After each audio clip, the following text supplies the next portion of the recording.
Assalamualaikum warahmatullahi wabarakatuh. Salam sejahtera untuk kawan baik Nur Iswan Channel. Salam menjernihkan pikiran dan menebar kebaikan.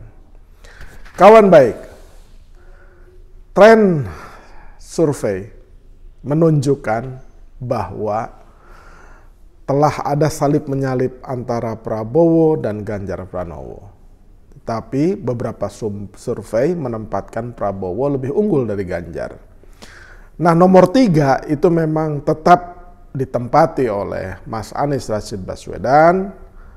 Di beberapa hasil survei yang ada, tetapi kemudian disebutkan bahwa tren Anies terus merosot drastis, gitu. Jadi memang di era demokrasi survei itu atau polling ya di negara-negara barat itu disebut dengan polling, yang melakukannya adalah pollster, di kita biasa disebut dengan peneliti atau surveyor. Nah, itu memang menjadi bagian dari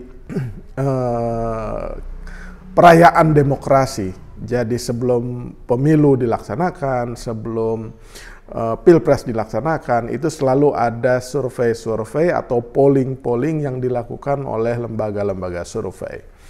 Nah, di Indonesia sendiri seringkali memang hasilnya itu sesuai dengan prediksi atau temuan hasil survei beberapa bulan atau beberapa minggu menjelang hari H, tapi seringkali juga survei salah dalam memprediksi hasil dari pemilihan tersebut. Nah, contohnya kalau di Indonesia ya seperti Pilkada DKI 2017 itu yang mengunggulkan Ahok Jarot ternyata dikalahkan oleh Anies Sandi. Nah, baru-baru ini ya salah satu negara yang menjadi perhatian masyarakat dunia ya secara luas itu adalah pemilihan presiden atau pemilihan umum di Turki ya.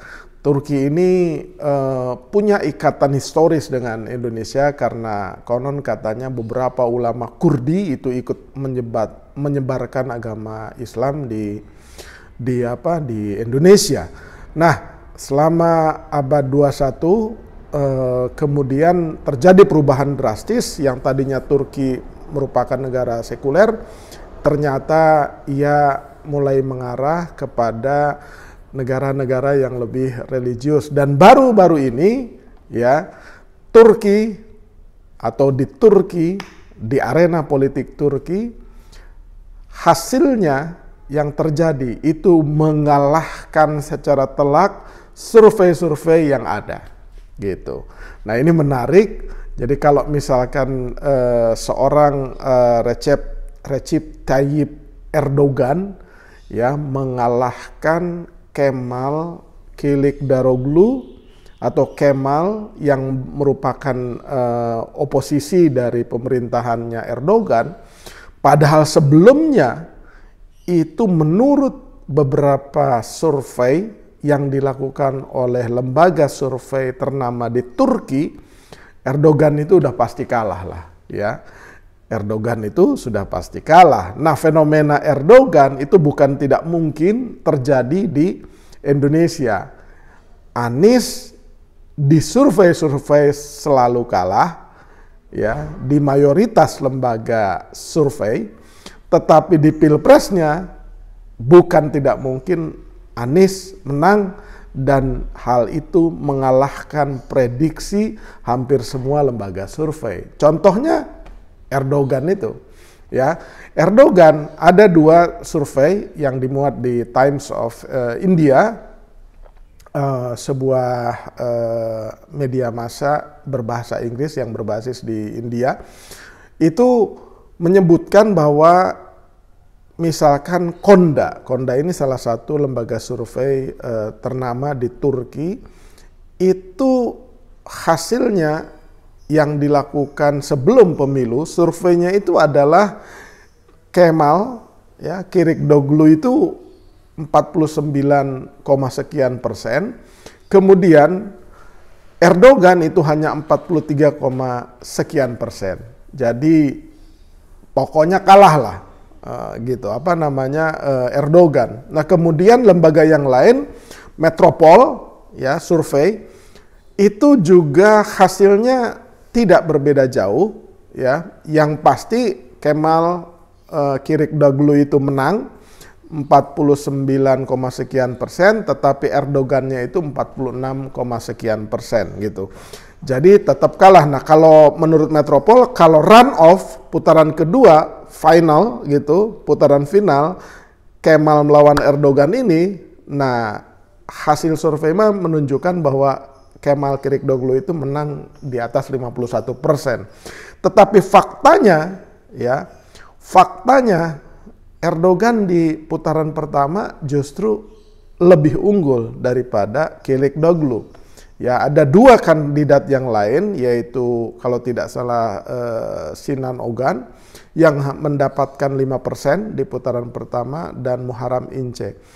Nah, yang disurvei itu cuma dapat sekitar 2%-an gitu. Nah, ketika di putaran pertama ternyata Erdogan unggul dari Kemal Kılıçdaroğlu, di putaran kedua ya jauh lebih unggul lagi, salah satunya karena di-endorse juga oleh capres Sinan Ogan itu. Tetapi ia juga mengalami penambahan suara sehingga mampu mengalahkan tokoh oposisi si Kemal Kılıçdaroğlu ini. Nah, fenomena Erdogan ini ya seharusnya dan sebaiknya menjadi catatan penting dalam demokrasi di Indonesia juga gitu.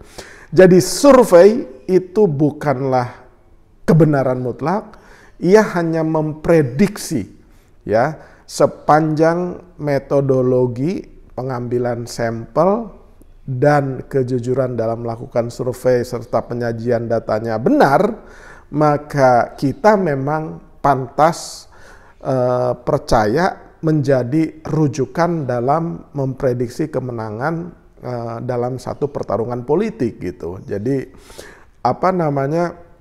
itu memang kita harus yakini bahwa itu salah satu metodologi ilmiah dalam memprediksi hasil pemilu gitu. Tetapi yang harus juga dicatat bahwa survei-survei yang dilakukan itu juga ada kemungkinan bahwa besar kemungkinan, bukan tidak mungkin, survei berbeda jauh atau survei hasilnya itu dikalahkan oleh realita atau fakta atau perhitungan terakhir gitu. Ya, tentu nanti lembaga survei beralasan bahwa itu ada dinamika yang terjadi di antara setelah survei ke hari H pada saat pemilihan gitu. Jadi itu selalu menjadi argumentasi kalangan pollster atau kalangan lembaga survei bahwa ini kan hanya prediksi temuan sebelum dilakukan pencoblosan. Nah, ketika dari hasil temuan ke pencoblosan itu seringkali ada dinamika, ada faktor-faktor yang membuat preferensi pilihan masyarakat itu juga bisa berubah gitu. Jadi kembali ke soal Pilpres di Indonesia ya, ini sekarang masih sangat ketat gitu. Erdogan aja bisa membalikan keadaan, apalagi di Indonesia yang Pilpres atau pemilunya itu masih beberapa bulan mendatang karena dilaksanakan 14 Februari 2024 mendatang. Jadi akankah Erdogan baru ya atau fenomena Erdogan itu terjadi di Indonesia ketika misalkan seorang Anies Rashid Baswedan membalikkan keadaan sehingga itu bisa terjadi.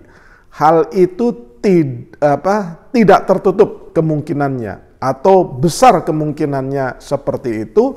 Faktanya di DKI saja dia juga mampu membalikkan keadaan. Jadi Mas Anies itu punya sejarah menang, Erdogan juga punya sejarah menang, kemudian Erdogan bisa membalikan keadaan, dari tadinya diprediksi kalah jauh oleh tokoh oposisinya, nah Mas Anies juga bukan tidak mungkin bisa membalikan keadaan dan mengalahkan lawan-lawan politiknya, dan terutama bisa masuk ke putaran kedua gitu. Jadi yang bisa masuk ke putaran kedua jika memang hanya ada 3 poros, ya besar kemungkinan ini 2 putaran, dan besar kemungkinan Mas Anies juga bisa masuk ke putaran kedua dan kemudian memenangkan pertarungan. Jadi hal-hal seperti itu amat sangat mungkin terjadi di Indonesia. Di Turki saja terjadi, termasuk juga di Indonesia gitu. Demikian kawan baik, jangan lupa subscribe, like, share, dan komen Lilisan Channel. Terima kasih.